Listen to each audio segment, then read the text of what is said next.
accidental and negligent is not malicious intent, but from your standpoint, where have you seen security teams focus most of their attention on? And are there areas that they have not had either bandwidth or resources to focus on? I mean, in my experience the last couple of years, it's about what you know and what you don't know. So the intentional insider risk do get the most attention because these are things that people see or notice. The accidental divulging of information or accidental clicking on a link and nobody tells the other person, oops, I did this. Can you check to see if my account's compromised? Those go hidden, right? And often we don't hear or find out about those things until well after it happened in the first place and the damage is obviously already done. When we use the term insider risk is malicious employees. For example, employees stealing data right before they leave, or there's a layoff that's happening. I mean, these are cases that Dylan alluded to as well.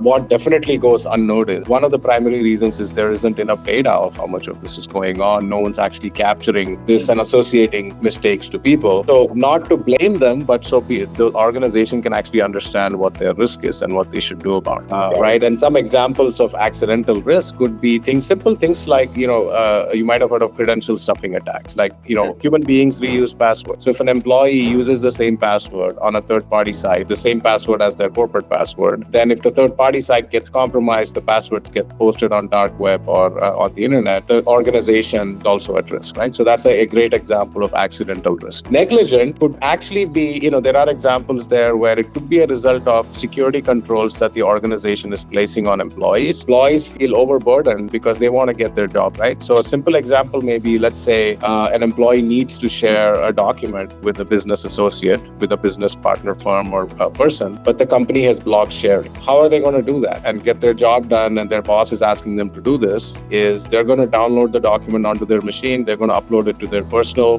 Google or Microsoft Drive, and then share it with the business partner. That's a classic example of a negligent action by an employee, not because they're malicious, but because they want to get their job. And a lot of this goes on as well. And it gets, again, there's no data about how much of this is going on.